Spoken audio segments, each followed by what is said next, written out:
हम लोग जो इस समय सॉल्व कर रहे हैं जुलाई 2016 का समाजकारी का विगत वर्षों का प्रश्न पत्र जो है सॉल्व कर रहे हैं।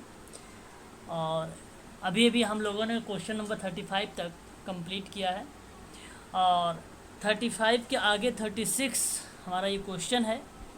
और कह रहा है कि निम्नलिखित आयोगों को उनके सबसे पहले स्थापित होने एवं बाद में स्थापित होने के वर्ष के क्रम में व्यवस्थित करना। सबसे पहले फिर बाद में जो जाता जाएगा क्रम बढ़ता जाएगा, उसी तरीके से आपको सॉल्व करना है, इस पर लगाना है।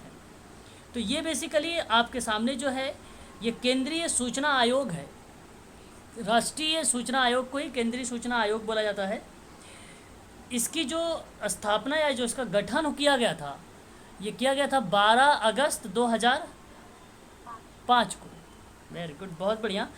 इसको आप ध्यान रखिएगा सभी लोग, इम्पोर्टेंट है ये, ठीक है आप सबके लिए। बाय द वे आप सबसे प्रश्न पूछा जा सकता है कि इसकी स्थापना कब हुई। और यह एक संवैधानिक निकाय नहीं, यह एक संवैधानिक निकाय नहीं है, याद रखिएगा। और इसमें जो है सदस्य जो है एक मुख्य सूचना आयुक्त होता है। और याद रखिएगा कि 10 से अधिक सूचना आयुक्त नहीं हो सकते हैं इसमें, ये भी बात ध्यान रखिएगा। 10 से अधिक नहीं हो सकते, थोड़ा सा अप्लाइड आप ध्यान रखिएगा। और मुख्य सूचना आयुक्त का जो एक अगर हम बात करें, केंद्र सरकार द्वारा निर्धारित जो अवधि बताई गई है वो 65 वर्ष तक की बताई गई है, ठीक है। 65 वर्ष तक होना चाहिए, 65 वर्ष से ऊपर नहीं होना चाहिए। इसका काम क्या है?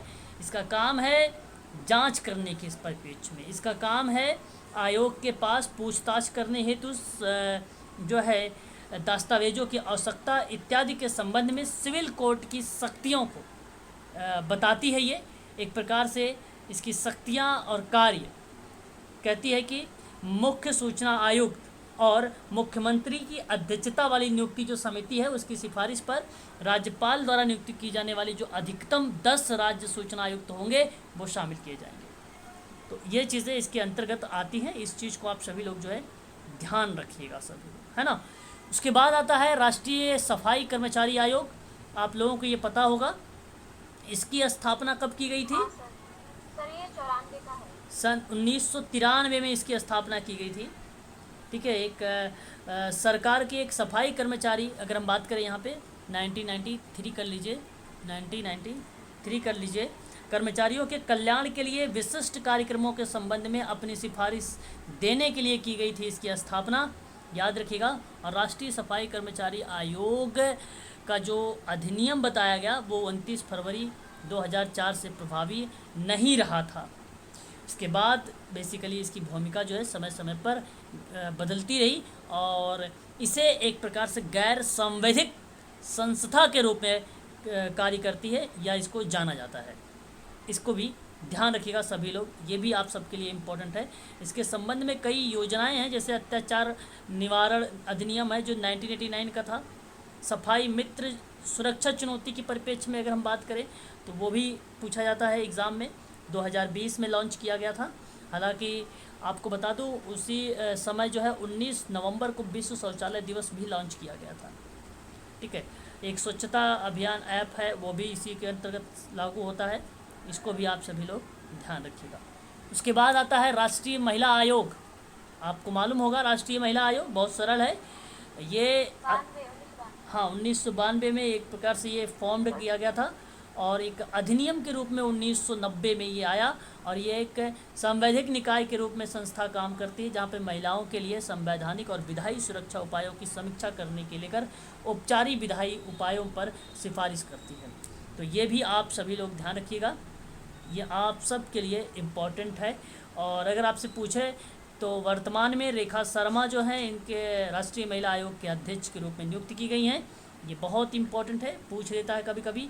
जो प्रथम थी राष्ट्रीय महिला आयोग के अध्यक्ष सन 1992 में, वो नाम आता है श्रीमती जानकी पटनायक, ठीक है। बोलो, ठीक है, चलो आगे बढ़िए। अच्छा एक मिनट, राष्ट्रीय पिछड़ा वर्ग आयोग रह गया। इसकी अगर स्थापना की बात अगर हम लोग करते हैं तो इसकी स्थापना 14 अगस्त 1993 में 14 अगस्त 1993 की गई थी। 93 में ये भी हुआ था, तो सफाई कर्म सफाई कर्मचारी का 93 में। 94 उसका हो सकता है क्योंकि कुछ प्रोसेस मतलब अच्छा लागू होने का आप मान सकते हो उस तरह 94 में, बट ये कंफर्म है ये तो 14 अगस्त 1993 को हुआ था। ओके। 12 अगस्त 1994, वेरी गुड।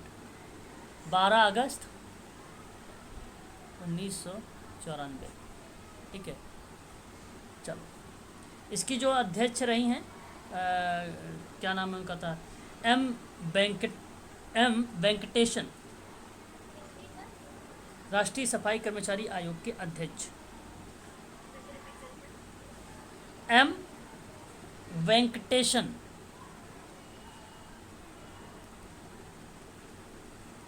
वेंकटेशन। ठीक है सर। चलिए, इसका गठन बेसिकली संसद में जब पारित हुआ था 1993 में हुआ था, है ना, याद रखिएगा 1993 में। अच्छा, 14 अगस्त 1993 में ये भी हो गया, आपका पिछड़ा वर्ग आयोग हो गया ना, अब याद हो जाएगा आप लोगों को।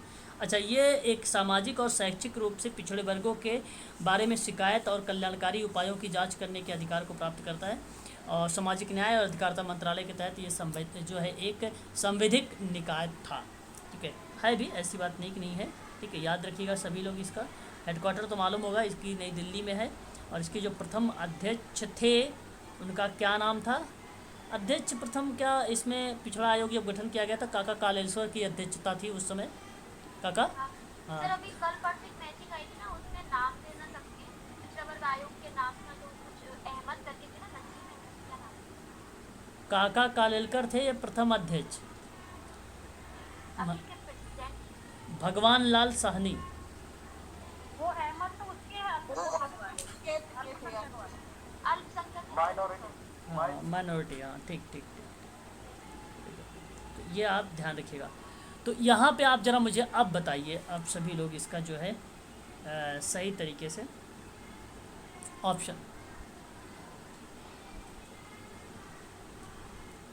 क्या होगा, इसका ऑप्शन दूसरा होना चाहिए ना, सबसे पहले महिला 1992 वाला, ये सबसे पहले थर्ड है। ऑप्शन आप बता, मैच हुआ कौन? Option second, option second. चलो, महिला आयोग सबसे पहले आएगा। 93 महिला आयोग 1992 में था ना, ये नहीं लिखा था। हाँ हाँ, तो सबसे 92, पहले थर्ड आया ना। थर्ड 92, फिर उसके बाद 93, फिर उसके बाद दूसरा 94, फिर एक 5। हाँ, ऑप्शन नंबर बी, 36 का बी। चलो, जरा मैच करिए 37 को। अनोखापन किसको कहते हैं? अरे वाह, क्या बात है, शाबाश। वस्तुनिष्ठता, भावनाओं को स्वदेश अभिव्यक्ति, है ना, और कोई पूर्वाग्रह नहीं, स्वीकारता औचित्य अनिर्णायक मनोवृत्ति होगी ना, कोई पूर्वाग्रह नहीं। नहीं हो गई। अरे सेवार्थी जैसा भी है वैसे ही एक्सेप्ट कर लो, स्वीकारता वही होता है, स्वीकृति, एक्सेप्टेंस, है ना, सही है ये। औचित्य होता है अनिर्णायक मनोवृत्ति, है ना। ऑप्शन मिलाइए।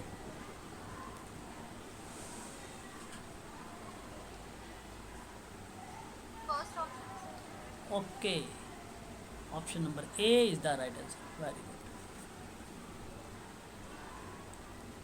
ये देखिए, मैं पढ़ा रखा है आप लोगों को, है ना। सिद्धांत एक्स क्या है, सिद्धांत वाई क्या है। ठीक है, अगर हम बात करते हैं क्वेश्चन नंबर 38 के बारे में, तो आप मुझे ज़रा बताओ कि जो थ्योरी एक्स है, ठीक है, थ्योरी एक्स किसको बताती है? निर्देशित होने का दावा करते हैं। बिल्कुल करेक्ट जवाब, निर्देशित होने का दावा करता है। और ये बात सन 1950 के दौर में और 1960 के दौर में लाई गई थी। तो याद रखिएगा सभी लोग यहाँ पर, 1950 और 1960 के दौर में नाम मालूम है किसका आता है? डगलस का नाम सुना? Douglas McGregor. हाँ सर, डगलस का नाम है। यार ये प्रश्न मैंने एक बार करवाया भी तो है। सर मैंने तो पहली बार पढ़ रही हूँ सर, ये मुझे नहीं समझ आ रहा। अच्छा जी, मैं डगलस जो है, मैकग्रेगर डगलस जो है ना, ये विद्वान है, इन्होंने थ्योरी यक्स दिया है, थ्योरी यक्स की बात किया है। ठीक है, याद रखिएगा थ्योरी यक्स के बारे में। थ्योरी वाई क्या है? हालांकि उसी समय ये भी आया था, और ये भी ह्यूमन मानव व्यवहार को एक प्रकार से मैनेजमेंट और एक उत्प्रेरित जैसी प्रक्रिया को संचालित करता था। ये भी सन 1950 और 1960 के दशक में आया था, और ये भी नाम आता है डगलस मैकग्रेगर का नाम आता है। ये किसके, मैंने बताया ना अभी, मोटिवेशन या अभिप्रेरणा वगैरह ऐसे एक शब्द बोला था, किसको रिप्रेजेंट करेगा ये? सेकंड, अभिप्रेरणा सुरक्षिता। अच्छा, नहीं नहीं नहीं नहीं, आत्मनिर्भर। हाँ, आत्म निर्देशित और आत्म नियंत्रण की बात करेगा ये। हालांकि यहाँ पे जो मैंने बोला, डगलस ने एक चीज़ बताया, मैंने कहा कि ह्यूमन वर्क में, मानव कार्य में इसका काम है अभिप्रेरणा और प्रबंधन को लेकर। तो इसका मतलब नहीं कि यहाँ पर स्वच्छता और अभिप्रेरणा को संचालित कर दिया जाए, इसका मतलब ये नहीं। आप वाई भी डगलस की है क्या? यहाँ पर आप, जी हाँ, डगलस का ये भी वाई भी है। ये बेसिकली लोग को आत्म प्रेरित करता है, लोगों को आत्म प्रेरित करता है। तो आत्मनिर्देशित और आत्मनियंत्रित वाली जो प्रक्रिया होगी वो थ्योरी वाई होगी, वो थ्योरी वाई होगी। थ्योरी जेड की बात करते हैं। थ्योरी जेड किसको बताता है? ये भी मोटिवेशन और अभिप्रेरणा से रिलेटेड है। और ये भी आपका, अगर हम बात करें ह्यूमन बिहेवियर को लेकर चर्चा करने वाला अगर कोई विद्वान था तो उसका क्या नाम था? डगलस। Very good. और यहाँ पर इन्होंने टीमों की संगठन में रुचि बनाने की बात किया था। एक प्रकार से एम्प्लॉयों को जो है, एक प्रकार से कर्मचारियों को मजबूती, निष्ठा देने की बात करता था ये, और साथ ही साथ नौकरियों की सुरक्षा में भी काम आता था ये। तो यहाँ पे अगर हम बात करें तो इसका सही जवाब हो जाएगा वह व्यवस्था जो कम औपचारिक हो, वो था आपका थ्योरी जेड। ठीक है, theory Z. Two factor theory, ये भी एक प्रकार की मोटिवेशन से रिलेट था। टू फैक्टर थ्योरी, सर ऐसा तो नहीं है द्वि कारक वाला अभिप्रेरणा और सुरक्षिता होता नहीं है नहीं और नहीं जेड नहीं, वाला यहाँ जो पे औपचारिक- फेडरिक हसबर्ग का नाम आता है। फेडरिक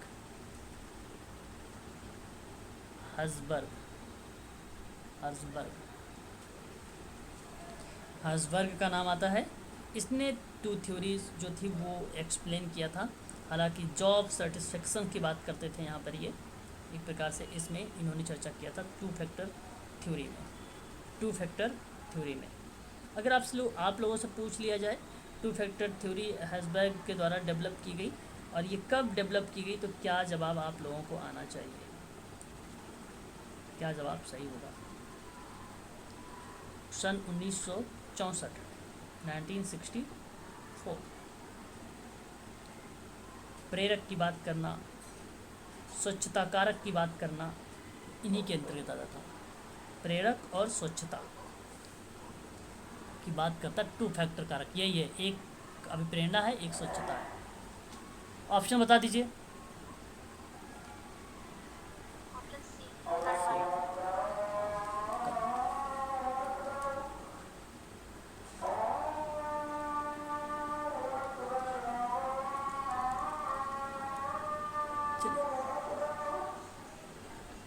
बताइए। भावनाएं, मनोवृत्ति और रक्षा युक्तियाँ हैं, सिगमंड फ्रायड के हैं, सीधे सीधे आपको रिप्रेजेंट कर रही हैं। तो जरा मुझे बताएं कौन कौन से किससे रिप्रेजेंट हो रहा है।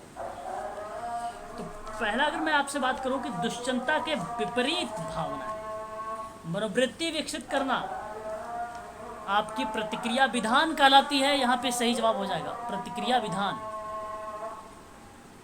दुश्चिंता का परिहार करना सीधा सीधा सा पृथक्करण को रिप्रेजेंट करेगा।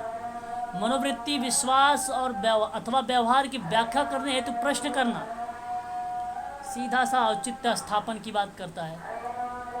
और द्वंद्व और परिहार करने हेतु जो तर्क और तर्कन होता है वो प्राज्ञीकरण कहलाता है। अब आप देख लीजिए, ए का 4 हो जाएगा, बी का 3 हो जाएगा, सी का 2 हो जाएगा, डी का 1 हो जाएगा। 4 3 2 1। सर ये व्याकीकरण बुद्धि का यूज करना होता है क्या? प्राज्ञीकरण, तर्क, द्वंद्व, जहाँ संघर्ष होता है, बुद्धि नहीं, संघर्ष किसी चीज़ में आप। नहीं, ये प्राकीकरण का मतलब क्या? प्राज्ञीकरण का मतलब ही तर्क है। ठीक है, तर्क। प्राज्ञीकरण। सर प्रज्ञा शब्द बुद्धि को रिप्रेजेंट करता है, इसलिए मैं अच्छा अच्छा, प्राज्ञीकरण। कर सकते हैं। सूझ, हाँ सूझ बुद्धि का इस्तेमाल करना ही तो होगा ना सर प्राकीकरण, तभी तो वो तर्क करेगा उस तर्क है ना। हाँ, वो वही होगा कारण वही होता इंटेलेक्चुअल। ओके, चलो कोई नहीं। जो प्राज्ञीकरण होगा, सर इंग्लिश का वर्ड दिखा दीजिए ना।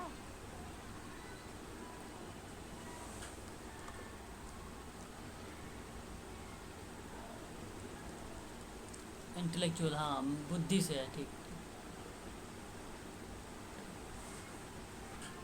ठीक है, ऑप्शन नंबर आपका यहाँ पर 4 इज द राइट आंसर। तर्क वहाँ पर आता ही है। ये तो बहुत सरल सरल है, बताओ जल्दी जल्दी। एक अच्छा ए का 4। ओके, संज्ञानात्मक एरोमेटिक गेस्टाल्ट रिस्पॉन्स प्रकार्यात्मक होता है। बताओ। ए का 4, बी का, ऑप्शन 3, ऑप्शन सी का 3, ऑप्शन नंबर 3। ठीक है।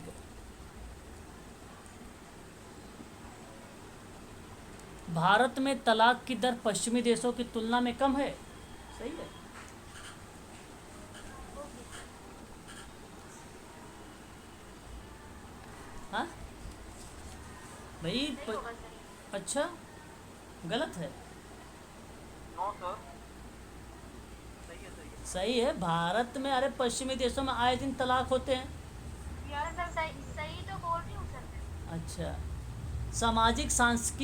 सामाजिक सांस्कृतिक लोकाचार मौजूद रहने के कारण भारत में तलाक दर कम बनी रही। व्याख्या ये भी बात सही लग रही है। तो व्याख्या हो रही है नहीं हो रही है? हो गई। जी सर। सरल प्रश्न था, केवल समझने पे आधारित था ये, बस है ना, समझने पे आधारित था ये। तो सही जवाब आप सभी का हो जाएगा ऑप्शन नंबर 42। देखो, जब लोग रोग निशक्त हो जाते हैं, जब लोग रोग से निशक्त हो जाते हैं, तो उसके परिणाम स्वरूप या उसके फल स्वरूप उसके परिवार में उन सदस्यों और अन्य के ऊपर दबाव आ जाता है जो उनकी सहायता और पालन पोषण करते हैं। सही है। हाँ सर। ठीक लग रहा है ना भाई? 1-2 दिन तो संभाल लोगे, 4-5 दिन, 1 महीने 10 दिन की बात होगी तो फिर इरिटेट होने लगते हो, है ना। सामाजिक कार्यकर्ता उन सभी प्रासंगिक व्यवस्थाओं जैसे जीव वैज्ञानिक, सामाजिक और मनोवैज्ञानिक व्यवस्था पर ध्यान देते हैं जिनसे किसी व्यक्ति की स्थिति प्रभावित होती है। ये भी सही है ना? सही है आपका दोनों। व्याख्या बताओ, हो रही है? सर वैसे देखा जाए तो जिनके ऊपर दबाव आ जाता है उनकी स्थिति का अगर अध्ययन करने की बात होगी तो व्याख्या लग रही है। गलत जवाब। देखा जाए, क्या देखा जाए यहाँ पे? यहाँ पे बात हो रही है जब लोग रोग से निशक्त हो जाने की बात कर रहा है, जहाँ पे परिवार और उन सदस्यों की बात की जा रही है और उनकी सहायता में पालन पोषण की बात हो रही है। दूसरी तरफ एक सोशल वर्कर की बात की जा रही है जहाँ पे प्रासंगिक व्यवस्थाओं की, कि जीव वैज्ञानिक और सामाजिक और वैज्ञानिक व्यवस्था की बात पर ध्यान देते हैं जिनमें किसी व्यक्ति की स्थिति प्रभावित होती है। तो यहाँ पे किसी व्यक्ति की स्थिति प्रभावित होती है, इसका मतलब थोड़ी एक वही व्यक्ति आ गया निशक्त वाला है। ये दूसरा स्टेटमेंट है, ये दूसरा स्टेटमेंट है। ये सोशल वर्कर के परिप्रेक्ष्य में बात की जा रही है, ये निशक्त बच्चों के परिप्रेक्ष्य में बात की जा रही है। पॉइंट अलग है यहाँ पे। ऑप्शन नंबर बी करेक्ट हो जाएगा, व्याख्या नहीं होगी। भारत में मनोविकार से पीड़ित व्यक्तियों को लांछन झेलना पड़ता है, सही। ये तो 110% सही होगा। अनेक भारतीय, मतलब अनेक मतलब बहुत भारतीय, रूढ़िवादी और कट्टरपंथी होते हैं। सही। हाँ सर। सही है तो व्याख्या अच्छा, अब जरा मुझे बताओ व्याख्या है या नहीं है? हो रही है। व्याख्या कैसे, जरा स्पष्ट ऑप्शन करो। ही नहीं है सर, ऑप्शन ही नहीं है, व्याख्या नहीं हो रही है। है ना सर पहला। अच्छा, ए आर दोनों सही सही हैं। आर सही है पर व्याख्या नहीं हो रही है वाला ऑप्शन। ए आर सही था। अच्छा, ऐसा सवाल एक बार और मिला था। ठीक हाँ ठीक सर, ठीक। ये रूढ़िवादिता कट्टरपंथी होते हैं ना, तो वो इस वजह से उनको लांछन लगाते हैं, मतलब कैसे? पागल है इस तरह से उनको उपेक्षा करते हैं ना। क्योंकि उनके पहले जन्म के कारण ये पीढ़ी से हम्म, चलो अच्छा। तो यहाँ पे सही जवाब कौन सा जाएगा? ये, चलो ये देखो, बी मत मान लीजिएगा, ए ही है। और भी सारे परिवार में कार्य करने में, सामाजिक कार्य व्यवहार में सहायता मिलती है। सही। बिल्कुल मिलती नहीं है। है सर, परिवार में कार्य करने से। परिवार में कार्य करने से समाज कार्य व्यवहार में सहायता नहीं मिलती है। वो तो अरे कहाँ सोच रहे हो भाई? परिवार में कार्य करने से समाज कार्य व्यवहार में सहायता मिलती है, ये सत्य बात है। असत्य कैसे है ये? परिवार से क्यों कुणाल सर, कदम जी? सर, परिवार समाज की सबसे छोटी इकाई है और समाज कार्य की। बिल्कुल, तो जाहिर सी बात है, छोटी इकाई है तो आप उसको मानोगे कि नहीं? व्यवहार मानेगा कि नहीं मानेगा भाई? उसी से रिलेट करेगा ना। परिवार में जो काम आप करेंगे, उस परिवार में जो काम आप हो रहा है, वो समाज कार्य के दौरान में वही आप जाके व्यवहार सोशल वर्क में भी तो करेंगे। एक कहते हैं शिष्टाचार। सही तरीके से नहीं, कि आप सही तरीके, कैसे माँ बाप हैं जो इसको पालन पोषण सही तरीके से नहीं किया, इसको बोलने की तमीज़ नहीं है, बातचीत करने की तमीज़ नहीं है, बड़ों से बात कैसे की जाती है, छोटे से बात कैसे की जाती है। परिवार में कार्य ये हो गया। अब समाज कार्य व्यवहार में आप जाके दर्शा रहे हैं, आप सोशल में दर्शा रहे हैं। 110% ये आपका सही है, इसमें कोई दो राय नहीं है कि ये गलत है। ठीक है, अभी समझ नहीं आया तो पूछ लो, थोड़ा सा और व्याख्या कर देता हूँ। सर आ गया सर। अच्छा, सामाजिक कार्यकर्ताओं को सेवार्थी की पृष्ठभूमि अवश्य समझना चाहिए। क्या बात है? अच्छा, जरा अब बताइए व्याख्या है या नहीं है? नहीं सर, व्याख्या तो नहीं है, ओके व्याख्या नहीं लग रही सर। ओके ओके ओके, ठीक है। अब मुझे जरा बताइए व्याख्या क्यों नहीं लग रही है? बोलिए आप लोग कि इधर परिवार की बात हो रही है, यहाँ सामाजिक कार्यकर्ता सेवार्थी की बात कर रहा है। अपने तरीके से बोलिए, कैसे बोल रहे हो? सर सेवार्थी की जो पृष्ठभूमि है वो तो उसके परिवार में पता चलेगी।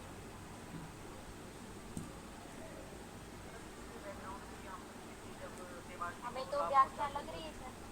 हाँ सर, व्याख्या हो रही है क्योंकि सेवार्थी की पृष्ठभूमि हाँ तो परिवार।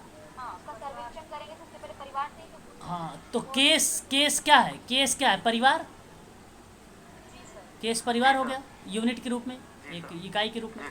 तो तब उसके बाद आपने यहाँ पे व्यवहार का अध्ययन किया, तो यहाँ पे समझना जरूरी हो जाएगा। तो दोनों सही हो जाएगा, व्याख्या सही है आपका, ऑप्शन नंबर सी करेक्ट है। सी करेक्ट था। समाप्त हो गया क्या? फिर ये ऐसे वाले आ गए। अच्छा 45 कर लेते हैं, उसके बाद आप लोग ये तो, अच्छा घर पे करते हो कि नहीं करते हो, या ऐसे ही मैं छोड़ देता हूँ, आप लोग भी छोड़ देते हो? करते हैं सर। अरे वाह, शाबाश, वेरी गुड। 45 देखो, व्यवस्था को बदलने के लिए समूह की व्यवस्था के भीतर रणनीतिक व्यक्तियों अथवा उप समूहों तक पहुंच होनी चाहिए। देखो, व्यवस्था को बदलने के लिए, सिस्टम को बदलने के लिए जो समूह की व्यवस्था के भीतर रणनीति बनाई जा रही है व्यक्ति और उप समूह में, वहाँ तक पहुँचानी चाहिए कि नहीं पहुँचानी चाहिए? आपको होनी चाहिए ना। तो मैं आप लोगों से कहूँगा कि आप यहाँ पर जो 45 का मानिएगा, सही मानिएगा। दूसरा, जो समूह में, अच्छा देखिए, समूह में एक समूह कार्यकर्ता होता है, एक लीडर बना देता है सामूहिक कार्यकर्ता, तो उसमें एक नेतृत्व करने वाला होता है, लीडरशिप की भूमिका निभाता है नेता। तो समूह नेतृत्व को मत निर्माताओं से निबटने की सार्थकता अवश्य होनी चाहिए। अच्छा ये बात तो, ये भी तो सही है। वो तो है। अच्छा अच्छा, व्याख्या नहीं है तो बताओ जरा इसमें। या क्या है भी नहीं और पूछा भी नहीं। हाँ, ऑप्शन नंबर यहाँ पे डी देखो, सही है ना। बाकी यहाँ पर आपने 46 से 50 कर लीजिएगा, है कि नहीं, बहुत सरल है। बाकी 50 वाले का पहला उत्तर था यार ये तो, हमने क्या दिया। अच्छा अच्छा 50 45 हमने दिया था ना, 45 का था 4। फोर जीत है दोनों सही। ये सही था, मैं ये देख रहा था लास्ट वाला 50 का 1, मैं ये देख रहा था। ठीक है, चलिए आ जाते हैं। जुलाई 2016 का समाज कार्य का तृतीय प्रश्न पत्र आ गया। अब इसमें 75 क्वेश्चन मिलेंगे। जरा बताइए, सामाजिक व्यक्तिक सेवा कार्य में बैठक के स्थान के चयन का अधिकार अधिमान्यतः डैश में निहित है। बहुत अच्छा सवाल। सेवार्थी में होगा, सामाजिक कार्यकर्ता में होगा, सेवार्थी के साथ जो व्यक्ति है उसका होगा, कि एजेंसी के साथ होगा। सेवार्थी का होगा, वो जहाँ कन्वीनियंट फील करेगा उस स्थान पर ही। ओके। अच्छा एक बात बताओ जरा, जो सामाजिक समूह कार्य है उसमें सामाजिक समूह कार्य में जो समूह है उसको एक व्यक्ति के रूप में माना है, कौन सा ऐसा विद्वान है? ट्रैकर। अच्छा, बहुत बहुत बढ़िया, सही जवाब, tracker is the right answer. यहाँ पे सही जवाब सेवार्थी करेक्ट माना जाएगा कि भाई बैठक के स्थान के चयन का जो अधिकार अधिमान्यता होता है वो सेवार्थी का ही होता है। ऑप्शन नंबर बी करेक्ट हो जाएगा। इस पे स्टार लगा लीजिए, हो सकता है आपको दिख जाए 1 अक्टूबर को। दूसरा प्रश्न, 25 सितंबर 2015 को संयुक्त राष्ट्र महासभा द्वारा अंगीकार किए गए प्रस्तावित सतत विकास लक्ष्य SDG सस्टेनेबल डेवलपमेंट गोल के लक्ष्य टारगेट की संख्या क्या थी?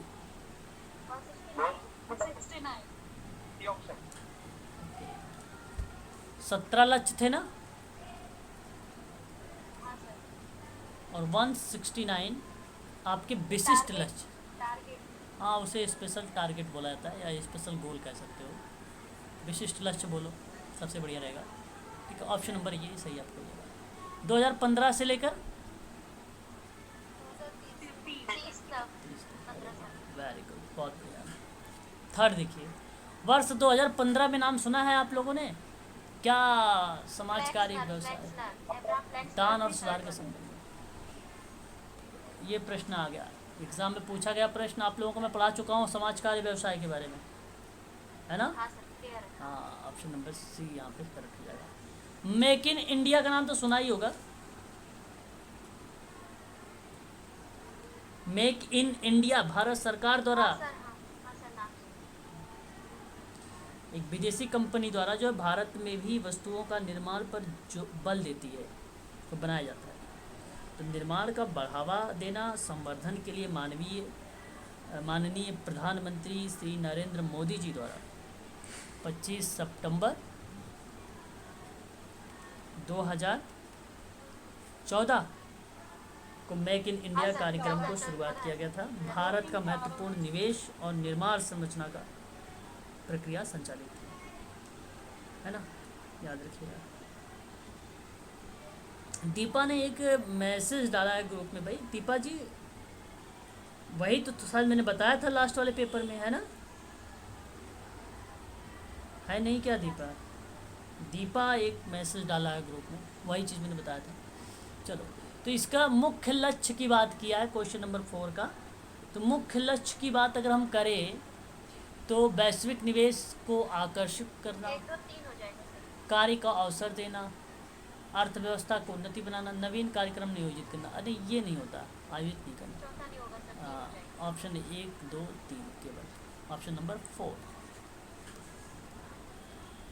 अत्यंत दुखीपन और एकाकीपन की भावना के लक्षण क्या होंगे भाई? बहुत अच्छा सवाल। अवसाद, अवसाद। अवसाद, ओके, अवसाद डिप्रेशन, डिप्रेशन, ओके, एंजाइटी तो दुश्चिंता हो जाती है। हाँ अवसाद अत्यंत दुखीपन और एकाकीपन की भावना का लक्षण बताता है, जी सर। और ये सही है। आपका अवसाद की अगर हम बात करते हैं ना, तो ये आपका यहाँ पर जो स्टेटमेंट है ये आपका करेक्ट भी माना जाता है। डिप्रेशन बेसिकली एक मनोदशा या भावनात्मक स्थिति है जो कम आत्ममूल्य या अपराध भावनाओं और जीवन का आनंद लेने का कम क्षमता में चिन्हित होता है, उसको बताता है। अगर हम बात करते हैं, थोड़ा सा इंग्लिश में देखते हैं भाई यहाँ पर, फोबिया दुर्भीत, फोबिया क्या है? डर, वेरी गुड। फोबिया एक प्रकार की मनोविकार है जो व्यक्ति के विशेष वस्तु और परिस्थितियों या क्रियाओं से डर लगने लगता है ना। मैंने फोबिया के बारे में आप सबको एक क्लास भी दिया है, देखा था कि नहीं वो क्लास? अरे बोला करो, थोड़ा सा तेज बोला करो। हाँ देखा है। ओके, हिस्टीरिया एक प्रकार की, यहाँ पे हिस्टीरिया की बात अगर हम करें तो व्यक्ति की अपनी भावनाओं पर नियंत्रण खो बैठने की दशा, हिस्टीरिया, भाव उन्माद कहा जाता है इसको, भाव उन्माद का, तो भावनाओं पर नियंत्रण खो देता है ना। हाँ सर। हाँ, तो नोट करते जाइएगा आप सभी लोग, वरना पता चले ये कि यहाँ पे कुछ नहीं नोट कर रहे हो और पेपर में आ गया फिर दिक्कत हो जाएगा, है ना। अच्छा, यहाँ पे अगर हम बात करते हैं तो देखिए ये क्या शब्द था, पारानोया। व्यामोह, पारानोया एक प्रकार का किसको क्या बता रहा था? अच्छा, व्यामोह, ये आपको मालूम होगा ना, एक साइकोसिस मैंने पढ़ाया था, मानसिक उन्माद, बता दीजिए सर ये थोड़ा सा। साइकोसिस। अरे भाई, साइकोसिस एक प्रकार का पागलपन जिसको हम लोग यूज़ करते हैं शब्दों में, है ना, मनोविकार जिसको हम लोग लक्षण पूछ रही हूँ सर। लक्षण यही है, दुश्चिंता, जैसे मानसिक स्वास्थ्य समस्या से रहेगी, चिंता, बेचैनी, डर की वजह से उसको रोज़मर्रा काम करने में कठिनाई होगी। यहाँ तक कि द्विध्रुवी भी जो विकार होता है उसमें भी आपको अवसाद से घिरा रहेगा ये, उसके भी यहाँ पे कहीं ना कहीं हमें देखने को मिलेंगे। तो कहीं ना कहीं आप ये मेंटल डिसऑर्डर की प्रक्रिया आप कह सकते हो। वायलेंट होता है सर इसमें? वायलेंट भी आ जाएगा, हाँ वायलेंट भी आएगा इस, देखो अवसाद से ये आगे का स्टेज है। जी मतलब उसमें वायलेंट हो जाता होगा भाई, अवसाद से थोड़ा और आप स्टेज है। अवसाद से क्या है ये, आगे की स्टेज है, थोड़ा सा और ज्यादा है, मतलब पागलपन दिखाने लग जाता है। अवसाद हाँ में तो क्या है कि वो हाँ हरकत ही नहीं करता है ना, शांत हो जाता है, अकेला हो जाता है। बिल्कुल बिल्कुल बिल्कुल। एक कारण पूछ रहे थे, तो कारण अवसाद से ही आता है ना, तो अवसाद वाला व्यक्ति भी हो सकता है। हाँ, आगे Reasons, जाके हाँ। और आगे बढ़ जाए। तो इसको मन अस्तापी भी बोला जाता है, मनोविदलता भी कहा जाता है। मैं आपसे कहूँ कि एक सिंपल भाषा में अगर बात करूँ ना, तो मान लीजिए हम उसे कहेंगे अक्सर ये जो है ना बेसुधा होते हैं, बेसुधा, आप समझ रहे हैं, पागलपन वाला बिहेवियर करना, इनके, हाँ, एक प्रकार से अशांत विचार होगा, मनोभाव अशांत होगा, है ना, दोषपूर्ण होगा, किसी कार्य को करने में दिक्कत होगी, कल्पना नहीं कर पाएंगे, हमेशा भ्रम में रहेंगे, खोए रहेंगे, है ना।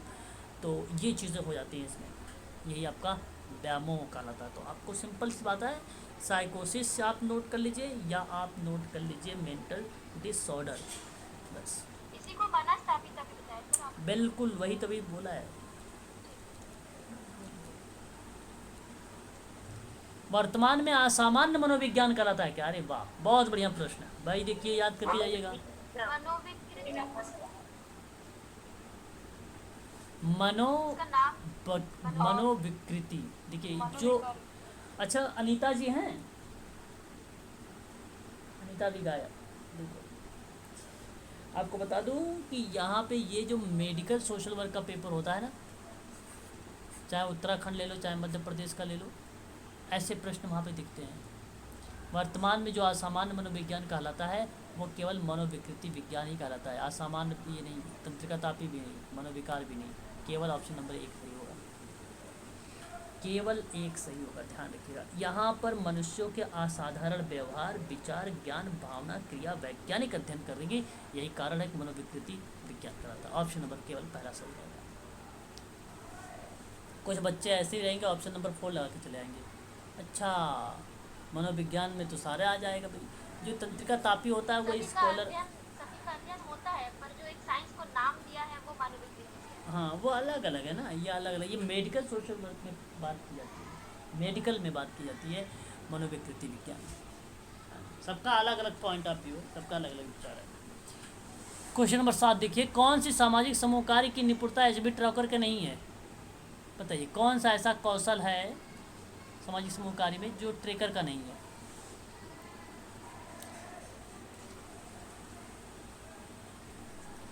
सर ए, ऑप्शन ओके, ए। देखिए उद्देश्यपूर्ण होगा, विश्लेषण भी होगा, भागीदारी भी होगा। वर्तमान की जो वास्तविकता है ना, इसके बारे में प्रयोग करने की बात नहीं किया था। ऑप्शन नंबर ए करेक्ट हो जाएगा, यहाँ पर पहला वाला ही सही जवाब हो जाएगा, ऑप्शन ए सही। सामाजिक नीति संस्थागत पुनर्वितरण प्रारूप को बताइए जरा, किससे संबंधित होगा? कल्याणकारी बहुत बढ़िया सवाल है, बिल्कुल सही जवाब, पहला वाला ही सही जवाब था, कल्याणकारी। क्वेश्चन नंबर 9 बता दीजिए कि किस अधिनियम में औद्योगिक प्रतिष्ठानों में नियोक्ताओं से अपेक्षा की जाएगी या की जाती है कि नियोजन की शर्तों को परिभाषित करें? अस्थायी आदेश, अस्थायी आदेश नियोजन अधिनियम 1946। हाँ, औद्योगिक नियोजन वाला भाई, यहाँ नियोक्ताओं की अपेक्षा की जाती है कि वे नियोजन की शर्तों को परिभाषित करें, तो यही एक्ट है 1946 वाला, थर्ड ऑप्शन नंबर। बाकी ये वर्ष सही लिखे हैं, गलत नहीं है, वर्ष भी याद रखिएगा, प्रश्न पूछता है क्रम में। 10 बताइए, वर्ष 2014 में वैश्विक परिभाषा के अनुसार समाज कार्य निम्नलिखित में से किसको बढ़ावा नहीं दिया? सामाजिक विकल्प ये ऑप्शन। सामाजिक विकल्प, सोशल विकल्प। अच्छा देखिए जरा इंग्लिश देखते हैं, इसकी इंग्लिश क्या है? Social choice. हाँ ये सही है, ठीक है, यही है, ये बिल्कुल बिल्कुल भी बात नहीं करना है ना। देखो सोशल चेंज तो हो सकता है, लोगों के परिवर्तन की बात करें तो भी हो सकता है ना। और एक हाँ उस हाँ अगर हम बात करेंगे पूंजी इसकी संशक्ति की बात, तो ये भी हो सकती है। तो मैं कहूँगा विकल्प सही रहेगा, सही जवाब दिया आपने, विकल्प is the right answer, choice की भूमिका। अच्छा ये देखिए 2014 के अकॉर्डिंग बताया गया है, उसमें बताया गया कि बढ़ावा नहीं दिया गया था, तो विकल्प को बढ़ावा नहीं दिया गया था, बाकियों को बढ़ावा दिया गया था। इस चीज़ को आप ध्यान रखिएगा सभी लोग। हो सकता है 2022 में 6 साल की बात है, 6-8 साल की बात है, 7-8 साल की, तो हो सकता है आपसे रिपीट कर दो प्रश्न। ऐसा लग रहा है जैसे लेटेस्ट का प्रश्न है, ये वैश्विक लेवल पर पूछ लिया था। क्वेश्चन नंबर अगर हम बात करते हैं 11 के बारे में, निम्नलिखित में से कौन सी व्यवस्था उपागम में कोई व्यवस्था नहीं है? देखिए बहुत बढ़िया प्रश्न है, सिस्टम अप्रोच में कोई व्यवस्था की बात ही नहीं कर रहा भाई। व्यक्तित्व व्यवस्था यहाँ पे सही हो जाएगा।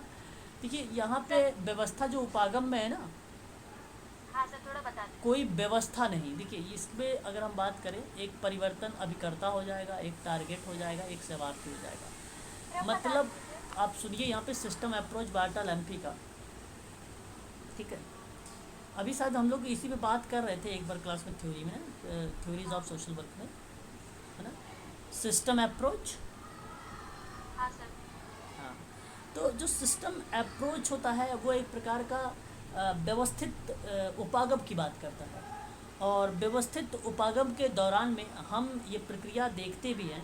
इसके अंतर्गत अगर हम चर्चा करें कि सिस्टम अप्रोच एक प्रकार का मैनेजमेंट पर्सपेक्टिव के आधार पर देखते हैं, तो ये कहीं ना कहीं उसकी वकालत करता है। एक प्रकार की अगर हम बात करें तो कहीं ना कहीं इससे सिस्टम बनाता है कि समस्याओं का समाधान करने के परिप्रेक्ष्य में। तो जो प्रणाली दृष्टिकोण होता है, उस प्रणाली दृष्टिकोण से अगर हम बात करते हैं सिस्टम से, बार्टोलोम्यूज़ ने, तो उसने समस्या का समाधान में कहा कि सामाजिक कार्यकर्ता की भी एक व्यवस्था होनी चाहिए, उसका भी एक पॉइंट ऑफ व्यू होना चाहिए, एक सेवार्थी का पॉइंट ऑफ व्यू होना चाहिए, दृष्टिकोण होना चाहिए, और एक टारगेट का भी होना चाहिए। तो तीनों अगर मैं मिलाकर बोलूँ तो आप ये समझ लीजिए कि एक लोक प्रशासन की आधुनिकता का जो दृष्टिकोण होता है, मोटे अर्थ में संपूर्ण दृष्टिकोण को रिप्रेजेंट करता है। संपूर्ण में क्लाइंट, सोशल वर्कर और टारगेट, ये तीनों को शामिल कर लेता है, ठीक है, तीनों। सर एक बार क्वेश्चन में क्रम पूछा था सर, क्रम पूछना है मुझे, बता दीजिए। क्या क्रम पूछा? System in system approach. 4 थे पॉइंट, चौथा मुझे याद नहीं है, पर लक्ष्य था सबसे पहले कौन सा आएगा, तो पहले लक्ष्य आना चाहिए सर। नहीं है।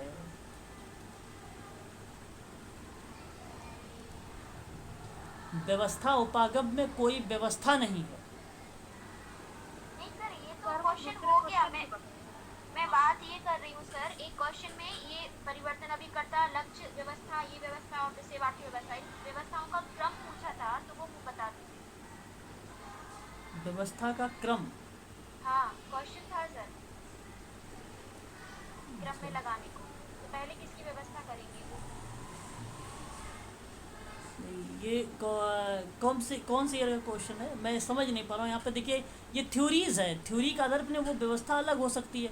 अब अप्लाइड टाइप के प्रश्न बनाए जाते हैं कि किसी चीज़ का अगर आप सिस्टम बना रहे हैं, तरीका बना रहे हैं, तो किस तरीके से संगठित करेंगे, तो संगठित से वो प्रश्न हो सकता है ना। अगर यही प्रश्न इसमें लिखा हुआ क्रम से लगाइए क्वेश्चन में, और ए ऑप्शन एक ही होगा, उसमें लिखा होगा चारों का नाम, तो आप क्या क्रम लगाएंगे वही पूछ रही हूँ। इसमें कौन सा क्रम लगाओगे यार? कहाँ से कहाँ पढ़ती हो, क्या करते हो बताओ?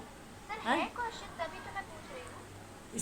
मैं कह रहा हूँ कि व्यवस्था उपागम वो अब दूसरे टाइप के प्रश्न होते हैं, वो दूसरी व्यवस्थाएं। ये अप्रोचेस की बात मैं कर रहा हूँ, ये अप्रोच होता है। आप समझो बात को, समझा? मैं समझ गया तुम्हारी बात क्या कर रहे हो। व्यवस्थाएं होती हैं, व्यवस्थाएं जो होती हैं वो व्यवस्था, जैसे अगर मैंने आपसे कहूँ कि व्यवस्था किस तरीके से आप करोगे किसी कार्य को बनाने के लिए, तो वहाँ पर आपने पहला दृष्टि कौन सी व्यवस्थाएं आपने लक्ष्य का लगा दिया या पहचान का लगा दिया। पहले पहचान कर दिया, फिर उसके बाद लक्ष्य बना लिया, फिर उसके बाद प्रक्रिया या क्रिया को रख लिया, फिर उसके बाद आपने मूल्यांकन को रख लिया। तो ये एक व्यवस्था का एक तरीका होता है, कार्य करने की व्यवस्थाओं की बात करता है। यहाँ ये अप्रोच है, ये अप्रोच 1920 में लुडविग वॉन वोल्टा लेम्पी का व्यवस्था दृष्टिकोण है ये। और ये दृष्टिकोण बताया गया है, विषयों को अध्ययन करने की बात की गई थी यहाँ पे। हाँ, यहाँ पर इसकी विशेषता की अगर मैं बात करूँ तो ये संपूर्णता की बात करता है, जहाँ पे एक प्रकार का ऐसा प्रशासन जहाँ संपूर्ण व्यवस्थाओं की बात करता है, जहाँ विभाग आ जाते हैं, आयोग आ जाते हैं, अब एजेंसियाँ आ जाती हैं, इन सारी चीज़ों की बात होती है। इनमें क्या क्या काम हो रहा है, इनके क्या क्या अस्तित्व है, इनका संबंध क्या क्या है। हाँ, अगर डालो क्वेश्चन डालो। सर आप नेक्स्ट कराइए, जब तक मैं डालूं। तो ये आपको जो है ध्यान रखना है कि इस तरीके का जो है मॉडल्स या अप्रोचेस देखने को हमें मिलते हैं। ठीक है, बात करेंगे नेक्स्ट सवाल पर। नेक्स्ट सवाल आपसे कर रहा है, आगे बात करेंगे। मादक पदार्थ के दुरुपयोग का अभिप्राय क्या बनेगा? मतलब आपको बताना, यहाँ पर ध्यान देने वाली बात है। ठीक है, ठीक है। व्यवस्था अभिगम का अनुक्रम बताइए। अच्छा, यहाँ पे अभिकर्ता, फिर क्रिया, फिर लक्ष्य। ओके, क्वेश्चन नंबर 13 यहाँ है ना पे। सर, यही हाँ, इसी का ही है सर, मैं कह रही हूँ इस क्रम में लगाना है।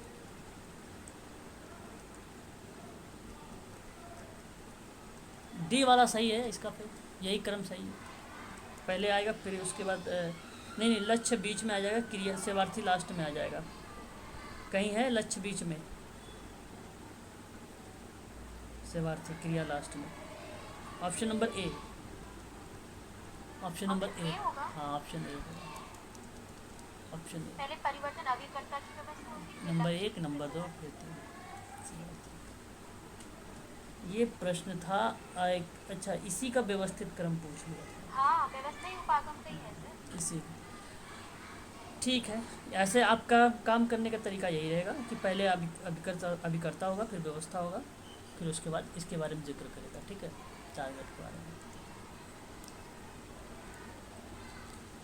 चलो आगे बढ़ो, क्वेश्चन नेक्स्ट देखो। बताओ, मादक द्रव्य दुरुपयोग का उपयोग कब किया जाता है? बताओ। मादक पदार्थों के दुरुपयोग का अभिप्राय। ओके, अगर हम बात करते हैं अवैध वाला यहाँ पे जो हाँ, जो आपको अगर हम बात करें, मादक पदार्थों का दुरुपयोग जो होता है एक प्रकार का सामाजिक गंभीर समस्या है, इस बात से आप सब लोग को मालूम होगा, है ना। तो मैं आप लोगों से कहूँगा, इस प्रश्न का जो जवाब आएगा वो कुछ आप इस तरीके से दीजिएगा कि मादक पदार्थों का बार बार उपयोग करना, देखो मतलब पूछा है यहाँ पे, बार बार उपयोग करना थोड़ी हो जाएगा। अवैध मादक पदार्थ का जो उपयोग होगा, अवैध तरीके से जो यूज़ हो रहा है, वो वहाँ पे दुरुपयोग का जो मतलब बताया गया कि वो अवैध हो रहा है।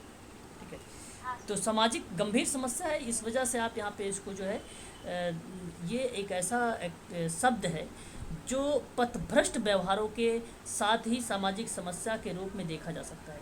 अनेक पश्चिमी देशों में मादक पदार्थों के दुरुपयोग को काफ़ी समय से एक महत्वपूर्ण सामाजिक समस्या के रूप में इसको एक्सेप्ट किया गया है, स्वीकार किया गया है।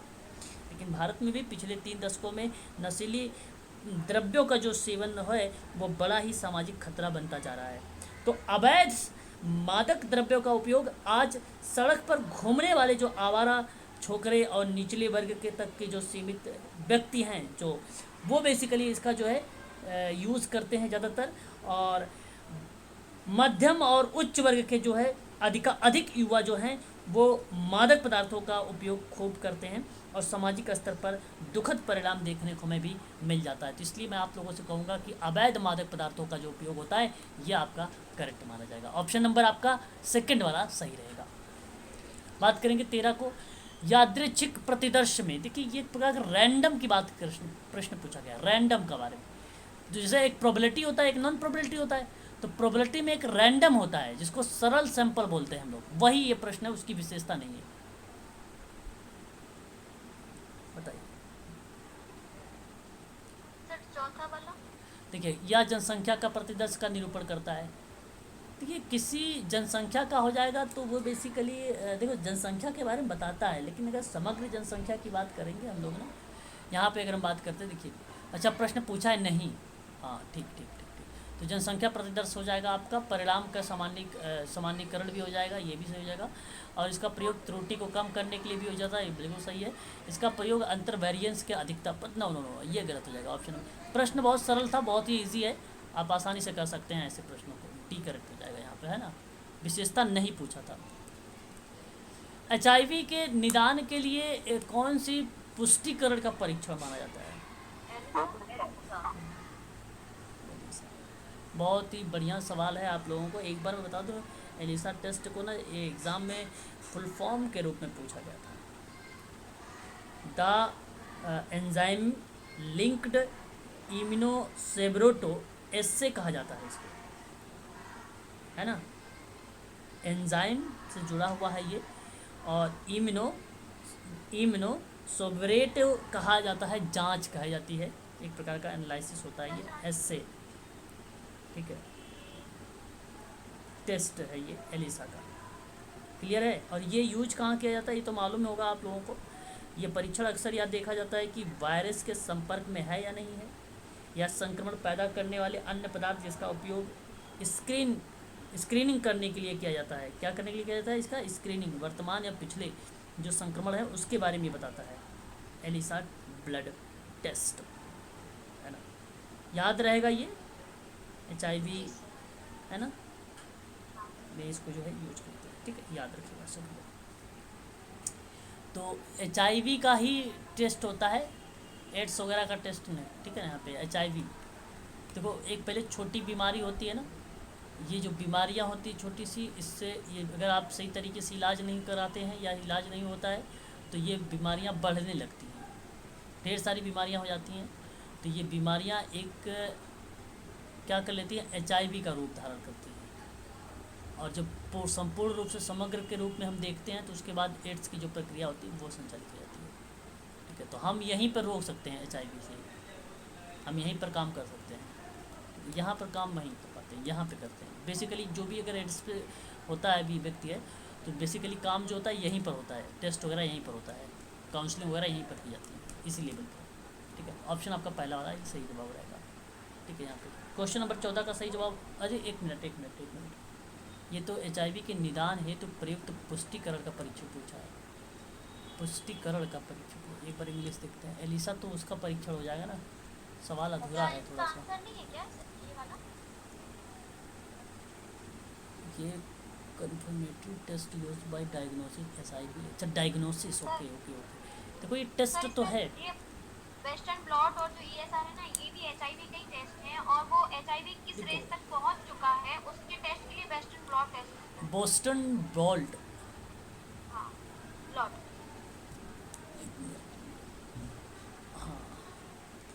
ये देखो ना, वेस्टर्न जो है वेस्टर्न ब्लॉट है। हाँ और ये अगर हम बात करते हैं इसके बारे में, तो ये भी एक प्रकार का टेस्ट ही है, परंतु अगर हम बात करें तो यह एक प्रकार का डायग्नोसिस की प्रक्रिया को भी संचालित करता है। हाँ सर, ये अंतर है, बारीक सा अंतर है। हाँ। जब हम HIV मतलब है अंदर कि नहीं उसका टेस्ट करेंगे तो वेस्टर्न ब्लॉट करेंगे, और जब वो HIV एड्स में कन्वर्ट हो जाएगा तो उसको पता करने के लिए एलिजा टेस्ट करेंगे। ये एक प्रकार का इवेलुएट भी करता है और डायग्नोस्टिक का काम भी करता है। हाँ निदान, HIV हाँ का, डायग्नोस करेगा, पता ठीक है। करेगा। तो ये अब बेसिकली जो है अगर हम बात करें इसमें, तो बोस्टन जो बोल्ट है, अगर रिसर्च के दौरान जो देखा गया है प्रक्रिया इसमें, वो डायग्नोसिस की भी प्रक्रिया इसके अंतर्गत देखी गई है बोस्टन बोल्ट का। और बोस्टन बोल्ट जो है ये ना, आपका बता दूं, ये एक विद्वान थे बोस्टन बोल्ट, उन्हीं के द्वारा ही ये जो है दिया भी गया है, उन्हीं के द्वारा ये दिया भी गया है। इसका यूज़ की बात अगर हम करें तो अक्सर बेसिकली इसकी पहचान अनुसंधान के रूप में इसका प्रयोग में लाया जाता है, और एक टेक्निक के रूप में इसका जो है यूज़ भी किया जाता है, एक टेक्निक के रूप में भी इसे यूज किया जाता है, और ये अवलिक भार पर आधारित होता है, ठीक है। इस चीज़ को भी आप लोग ध्यान रखें। तो प्रत्येक प्रोटीन के लिए एक बैंड का उत्पादन जो झिल्ली होती है वो बेसिकली बोस्टन बोल्ट के माध्यम से ही की जाती है, ठीक है। तो एक टेक्निक के रूप में भी इसको जाना जाता है वेस्टर्न बोल्ट को। यही सही जवाब रहेगा, टेक्निक डायग्नोसिस। ऑप्शन नंबर आपका 20 सेकंड जवाब हो जाएगा, ठीक है। अच्छा, दूसरी बात कर लेते हैं हम लोग। एक आपके सामने है ESR परीक्षण, है ना, ESR है ना। हाँ सर, ये भी इसी का ही है, इसी से रिलेटेड है। ये बेसिकली एक प्रकार का ना एरिथ्रोसाइड अवसादन है ये, है ना। सेंडिमेंशन बेसिकली इसको बोला जाता है, इसको आप ध्यान रखिएगा। और ये भी जो है एरिथ्रोसाइड जो होता है ESR, ये भी रेड ब्लड सेल के अकॉर्डिंग हम इसमें जो है चेक करते हैं, ठीक है। जो सबसे निचली कोशिकाएं होती हैं उसके माध्यम से एक टेस्ट ट्यूब होता है, उस पर रक्त नमूना लेते हैं, और हम सेल यानी कोशिकाएं जो होती हैं उसको देखते हैं कि सेल कितना काम कर रही है, कितना काम नहीं काम कर रही है, इसके बारे में देखते हैं हम लोग, ठीक। उसी को हम लोग ESR का नाम देते हैं। तो इसको एरिथ्रोसाइड अवशोषण दर भी कहा जाता है, अवशोषण दर भी बोला जाता है इसको, ESR याद रखिए। इसका अगर नॉर्मल रेंज की बात करेंगे तो 0 से लेके 22 mm होता है, ठीक है। इसका और भी क्या था एक ऑप्शन में, PCR है। PCR तो आपको सुना ही होगा, PCR। Polymer chain reaction. हाँ तो हाँ, ये तो बहुत ही सरल है। ये जो पॉलीमरेज चेन रिएक्शन होता है, ये भी एक प्रकार का परीक्षण ही होता है। कोविड के लिए किया गया था। अनुवांशिक एक डिसीज के लिए होता है। जी इसको यूज किया गया था सर, कोविड के लिए भी यूज किया गया था। हाँ कोई भी हो जाएगा, इसमें क्या होता है, डिसीज जो होती है इसके लिए यूज किया जाता ये जो संक्रामक रोगों में। है। संक्रमण जो वांसानुगत वाली बीमारी होती नहीं है, हाँ उनको पता लगाने के लिए बेसिकली काम करता है। वायरस वगैरह का ये जो बेसिकली परीक्षण नहीं सर, करता है। वंशानुगत नहीं होगा सर, ये तो इन्फेक्टेड मतलब संक्रामक नहीं होता, छूने से पहले एक चेन में काम करता है, एक से दूसरा, दूसरे से चार, इस तरह से। तो कोविड-19 के लिए भी ये टेस्ट यूज किया गया था। हाँ PCR रेट देखी जाती है ना वहाँ पर। हाँ कोविड के लिए ये किया गया था, हाँ बिल्कुल। हाँ हाँ, ये PCR टेस्ट संक्रामक था। रोगों के लिए, वायरल इन्फेक्शन, जो भी वायरल चलो नहीं, बेसिकली जेनेटिक जो चेंज होते हैं वो भी इसी के अंतर्गत आते हैं, जेनेटिक अनुवांशिकता वाला भी, ठीक है, इसी के अंतर्गत आते हैं, ठीक है। जेनेटिक चेंज भी इसी के अंतर्गत आता है। अगर ऑप्शन में कभी आपसे आ जाए जेनेटिक चेंज लिखा रहे अनुवांशिकता वाला, तो उसको गलत मत करिएगा, सही करिएगा PCR में, ठीक है। वो भी एक तरह से चेन है, आगे बढ़ता चला जा रहा है। अच्छा, किशोर न्याय बोर्ड डैश के मामले में से संबंधित है। कानून के विरुद्ध बच्चे। अभी ये सवाल देखो दोबारा दूसरे तरीके से पूछा गया है ना, इसी पेपर का था। ऑप्शन नंबर 2 सेकंड सही जवाब है। वो विशेष ग्रह की बात है। हाँ, नियमित देखभालकर्ता को राहत प्रदान करने हेतु बीमार अथवा दिव्यांग के लिए कुछ घंटे अथवा सलाह हेतु निर्मित अल्पकालीन अथवा अस्थायी देखभाल को डैश कहा ग्राम जाता है। ग्राम देखभाल। ग्राम, ग्राम तो कहीं विराम लिखा। विराम अच्छा विराम, विराम अच्छा अच्छा अच्छा, विराम देखभाल है। देख लेने दो इंग्लिश भी। अच्छा respite care, respite. Okay okay okay, क्या होता है ये